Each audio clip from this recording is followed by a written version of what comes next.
Hello, welcome back to Lunch and Legislature. I'm Darsha Dodge with 1011 in Lincoln. Joining me, of course, as always, Ian Mason from our sister station in Hastings. Ian, how are ya? I'm doing good, Darsha. How are you doing today? You know what? We are going to make it, I think. Last week, super busy week in the legislature. We have a lot to talk about, but we're going to try to keep it brief. One of the bigger things that came out of last week, the first hearing of Senator Kathleen Kauth's LB 730, which was the transgender bathroom bills by biological sex, and then two other related bills on gender-affirming care and medical malpractice. Also heard in the legislature last week. We were there all day on Wednesday for this hearing that ended up being 7 hours. Don't sell yourself short. That was you who was there all day. I was in Hastings. I was watching it on and off, but, make sure you get credit where credit is due. We were there for 90% of it. We left around 6:30. We were live for the 5, live for the 6. We did leave to come back and edit, and we finished up the rest of it online. That hearing, noticeably shorter than a similar hearing for the Stand With Women Act last year. That went till midnight. It was almost 12 hours of testimony on both sides. So that was a very long one. Thankful that this one didn't go as long, but it absolutely didn't change the level of passion on both sides that came out in this hearing on Thursday.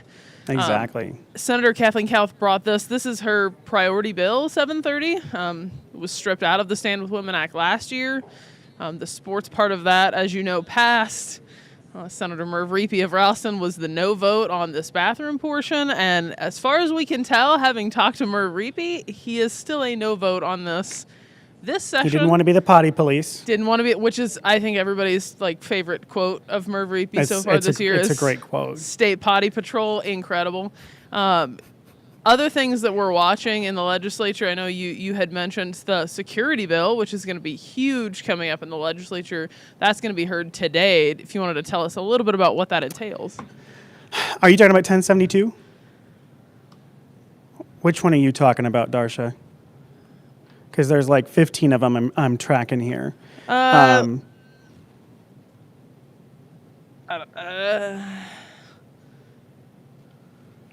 Because the one that I'm looking at, 1072 is basically, this is what I want to focus on this week. It's basically a one of the bills to try to help with the budget shortfall. And so it's basically this 167-page bill that just repeats one paragraph over and over again with, a couple minor changes like the amount of money being taken out of an account. But basically it takes money out of accounts and puts that money back into the general fund. And there was a protest in Grand Island last week about that with the county commissioners. They're going to send a letter with their input saying that they don't want that.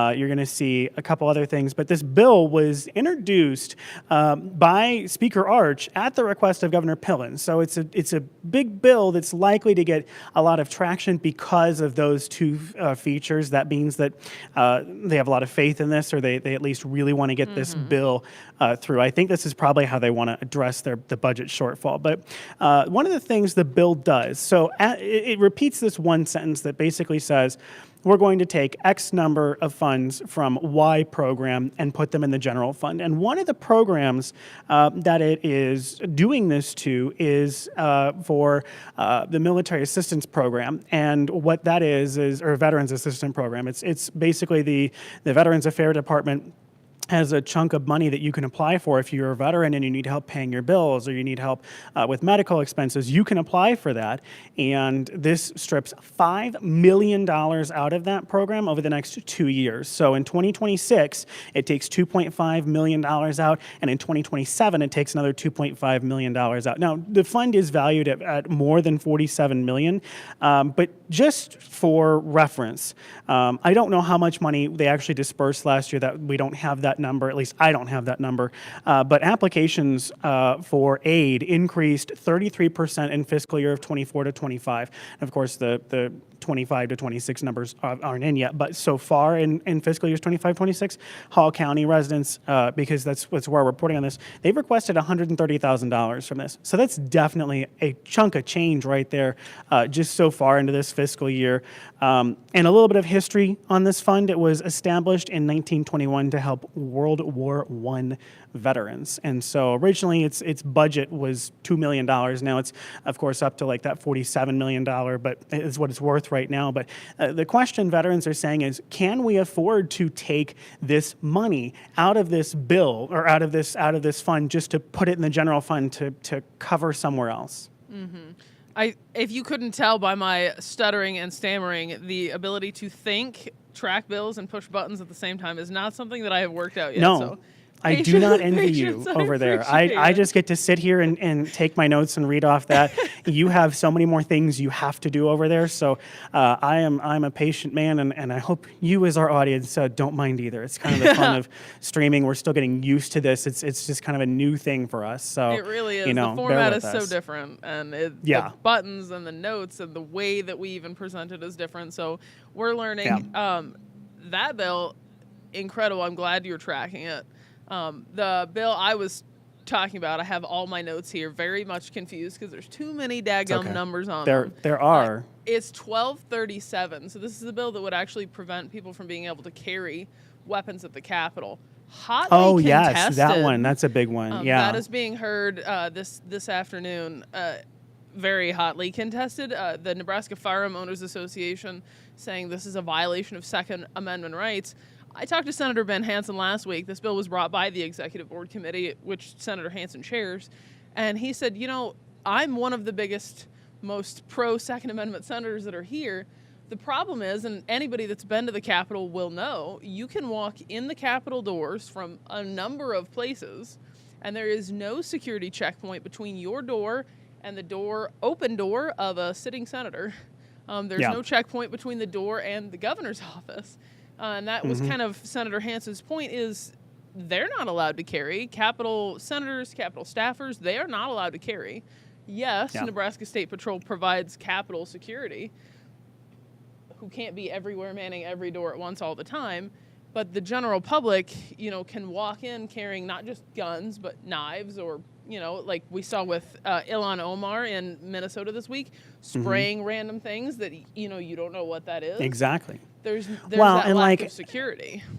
Yeah, and so a couple weeks ago, I had to go to a court hearing, and I had to have my camera bag scanned just going into the local courthouse here in Hastings. So it's, no offense to Hastings, but the courthouse of Hastings, I don't think is a big enough target compared to the state legislature. I think that you've got more people there who probably need a little bit more protection than.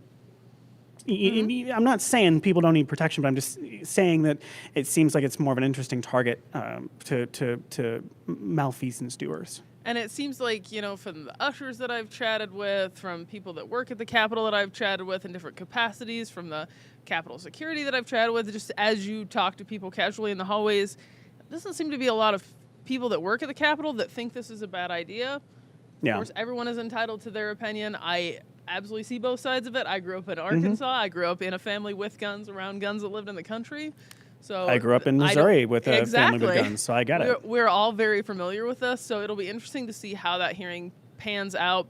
Senator Hansen said he's interested to see who shows up and what the discussion is and if there's some sort of compromise that they can come to on this. And when we talk about Capitol security, last week actually kind of a milestone, if you will, in the Nebraska State Capitol. The LB 730 hearing on Wednesday for Senator Kauth's bathroom bill was the first time at the Capitol a hearing has had a metal detector outside that people had to go through to get in. I was going to ask about that. So you were at that. I figure you probably had to go through the metal detector, but what happens if somebody had a gun or a knife? Was it just, you get a Post-it note on you that says I am armed or something, or did they actually say you can't come in? They actually said you can't come in. So I was there fairly early, which is a habit of mine that sometimes comes in handy and sometimes doesn't. I was there very early. I went through right as they were kind of setting up and was able to set up and start plugging in, things like that. And as people, staffers, Capitol security, ushers started coming in and out, the discussion was being had in the room of a person who had showed up and was talking to the sergeant at arms outside the hearing room. I did not see this person. I'm hearing this as this conversation is happening. And that person said, I have my firearm on me. Am I allowed to bring that through into the hearing room? And the sergeant at arms said, no, you just have to take it back out to your vehicle. That person also said, the Capitol security person that was saying this also said, I don't think your car is a great place for your weapon, which we know is very common that firearms get stolen from vehicles, but it cannot be in the hearing room. It didn't seem like there was any fight. I didn't hear any, disruption from that, but people were screened, bags were screened.